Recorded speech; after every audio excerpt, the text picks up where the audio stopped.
Wakadinali are doing better than Sauti Sol, Nyashinski and Calligraph Jones. And this is not according to me. This is according to Spotify. And I'll tell you why. I never knew this time will come, but you have to give it to Wakadinali for their achievements. By the fact that hip-hop is not a popular genre in Kenya, and it only appeals to a certain age group. The group is made up of 3 highly talented individuals. There is Wakadinali, 𝙏𝙝𝙖𝙠 and 𝙒𝙗𝙧. 𝙏𝙝𝙖𝙠 was once selling mutumba, and for over 15 years, Wakadinali were making music with hopes that one day they will sell out shows. So if you think they began yesterday, change your thoughts. Unlike your favorite rappers, they believe in authenticity, and they won't rap about a lifestyle they don't live or which their fans can't relate to. So you won't find the Wakadinali rapping about Bugatti and chains. Mimi niko comfortable.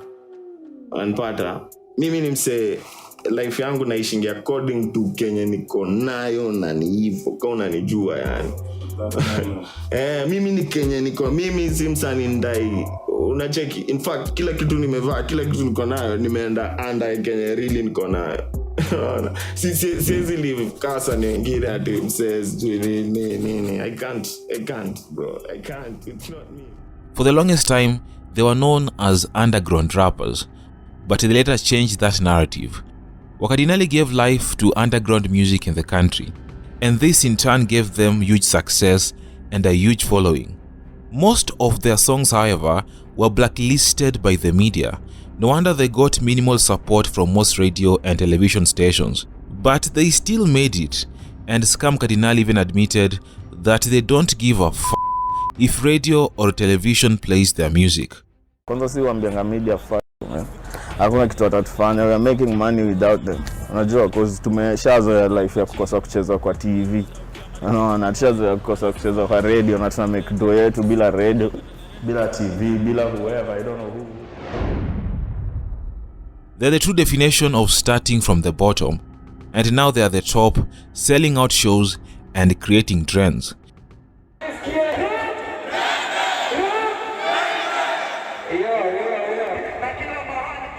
The unique style and raw energy makes them a force to reckon with.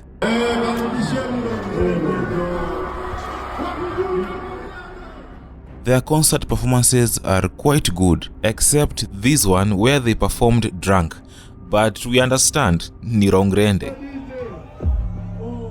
In recent times, Wakadinali have been dominating the music scene with their hard-hitting beats and catchy hooks, courtesy of 𝙏𝙝𝙖𝙠.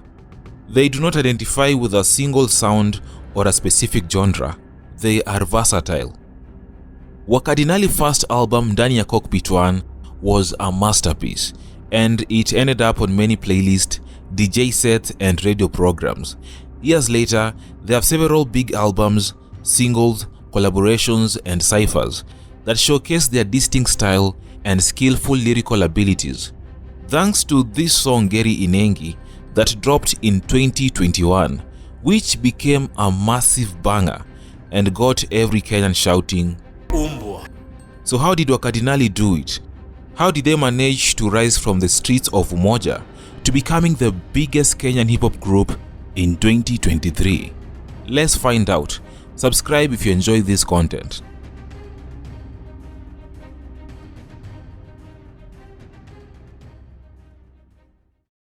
Ati wako jukwani wakidai ati tusare crime, si tuko mitani tumechill, si tukisani fungwai. I gotta grind na ikibidi hata nikusanye fine. Ndio mfurahi sana nikamatwa mimi nifanye time. Amenai upande meli bado stress siko, kaona msupa hama naye mapenzi ndio prescription. Nivako hausikii adinga na down kama na sleep kambo na split way behind on my clip nakuba maka kunyagi na sleep mimi mponaji wa sleep mimi mpangaji wa D. Wakadinali aka Rongrende is a hip-hop trio from Umoja, which is located in Nairobi. The group consists of 𝙒𝙗𝙧, Wakadinali, and 𝙏𝙝𝙖𝙠. Wakadinali are gifted differently. 𝙏𝙝𝙖𝙠 sings the hook and is the most energetic of the members. Streets are full of bumpy roads, lakini siwezi cross. Mzebra, sisi kwa brother. Mzebra, sisi kwa mzebra. Streets are full of bank roads, lakini sisi kwa mzebra. Lazima ufikirie. Rasta ikukucross. Acha venye mapainting wanatukosanisha. Domani and Scam Cardinali are the fan favorites, and 𝙤𝙘𝙧 is a quiet assassin. His lines might sound simple at first listen, but they are actually deep. The group's influence on Kenyan music industry is undeniable, by even the fact that they have released more music projects in the last couple of years than any other Kenyan artist. It is by design that Munga does all the choruses, and this helps them to avoid conflicts and avoid unnecessary competition. Hata ukiangalia Wakadinali, we are so si tuko organized sana mpaka una realizing hook ni mtu mmoja tu ndo uchapa. Si ni kweli? Siwezi leta hapo kimbele mbele mse. Like tumeji understand, but ningekuwa na feelings like mimi leo nataka pia kuchapa, ni pia mimi achani yako kwa hook. Bro, I cannot do that. Ni understanding nyingine crazy. Ndio ujo uache mtu afanye hook, yani wewe utaifanya hook, unafaa kuwa very humble, understanding yani. Cause unaona ataenda na glory flani wewe utaienda nayo. Unanipata? Lakini ni kitu inaitwa organization. We never agreed. Inaitwa do organ. Wakadinali used their influence to condemn violence and police brutality, and this is the essence of hip-hop, telling the truth. In the late 90s, uko fulani just like Wakadinali rose to fame for their stand on various social injustices. Wakadinali songs like 𝙏𝙝𝙖𝙠 speak against police brutality. In the song, Munga is heard saying 𝙏𝙝𝙖𝙠 wakwende, walinifinya juu kuseti kwangu. In 2020, they released this song Kuna Siku Youths Wataungana, calling on the youth to speak up and act against political injustice. They also have a track called Miadarati, which highlighted issues to do with drug and substance abuse. Wakadinali don't believe in trends. They believe in their capabilities and their vision, as visions have longevity, unlike trends which die with time. Their rare and authentic style made people to fall in love with their music, and this was evident in September 2023 as data from Spotify revealed that Wakadinali secured 5th spot as the most streamed hip-hop artists in Kenya. And this is after Drake, Burna Boy, 21 Savage and Metro Booming. They surpassed heavyweights like Octopizzo, Khaligraph Jones and Nyashinski. They also emerged as the most searched artist in the country, and their album Ndani ya Cockpit 3 ranked number 10 as the most streamed album in 2023. According to Spotify, they have a fan base of over 150,000 monthly listeners, with their tracks MCMCA and Geri Inengi garnering over 1 million streams each. Getting these streams is not easy. You know, hip-hop is not a popular genre in Kenya, so a rapper needs to put in more effort to get recognition. On the other hand, hip-hop appeals to a specific demographic. According to data from Spotify, listeners between 18 and 24 make up to 55% of hip-hop fans, for the simple reason that hip-hop songs resonate deeply with the younger people. And this younger audience, a majority of them are men who account for 75% of the highest engagement, and female listeners constitute only 24%. So this makes hip-hop a hard nut to crack. No wonder some of your favorite rappers dropped hip-hop to go and pursue other sounds like gengeton and gospel. No disrespect to gengeton. We can't talk about Wakadinali without talking about some specific songs like this song, Geri Inengi, which is a song that almost every Kenyan, regardless of age, can sing it word to word. In fact, this is their most viewed song on YouTube, with close to 10 million views. Abel Mutua, a filmmaker, even wanted to use this song in his film Click Click Bang, but Wakadinali wakamshow tupatie for 50k. Nah, he could not give them the for 50k. Maybe next time atafika bei. Another epic song is this cipher, The Wrong Cipher, that dropped in 2019. It has been described as the most daring Kenyan hip-hop cipher of all time. and without a doubt, it is one of the best Kenyan ciphers of all time, and I say this with confidence. This was not their first cipher. They were first spotted in the Khaligraph Jones Presents cipher in 2016, and as expected, they delivered and impressed hip-hop fans with their flow and effortless display of rapping abilities.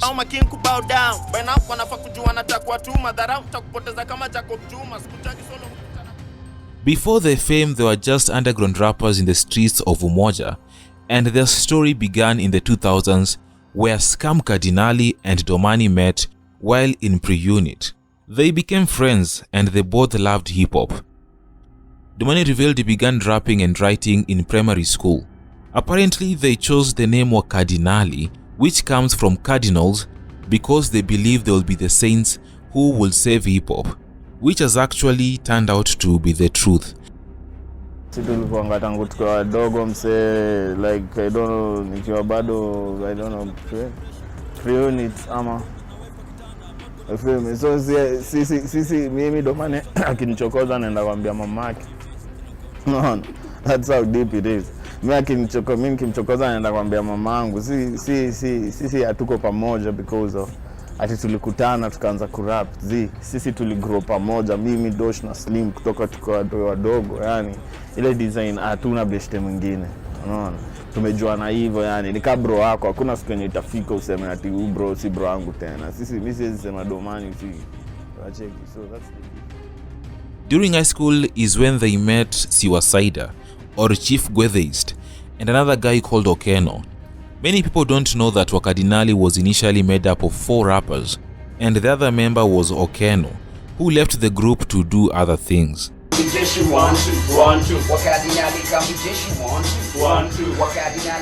They recorded their first song in 2008, and this is where they got to work with 𝙏𝙝𝙧, a producer that understood their style of music and nurtured them to becoming hip-hop stars. 𝙏𝙃 is the producer behind songs like Chunga, Umoroto, High Noon, Wrong Cypher, and many other songs. This producer is also the person that gave Khaligraph Jones a chance when he was starting out, and for this, I think hip-hop should be grateful for the immense contribution he has made to the genre in Kenya. Away from 𝙏𝙃, Wakadinali's first album, Ndani ya Cockpit 1, dropped in 2014, and they used to perform in various clubs and shows to promote that album. 2016 was another year that brought Wakadinali to immense success. They were featured in the Jump Up freshman class of 2016 on Homeboyz Radio. Yo, Scott Wakadinali! Nenda mbele si reverse ni narende silly plus tenje si attach beat ni mende twende sini smash fata syllabus flow ni mingi jaza cylinders sini kazi hii mziki naifanya. The Jump Up Freshman was an initiative by Homeboyz Radio that brought forth a new crop of artists in a bid to support them and their music, providing them with as much coverage as possible. And we have to thank Homeboyz Radio for supporting underground hip-hop artists and giving them a platform to showcase their skills and promote their music. Wakadinali also had their own way of promoting their music. They began a hip-hop show called Rhyme Gym, a show where they were freestyling and showcasing their rapping skills. This was a big platform for many underground artists at that particular time.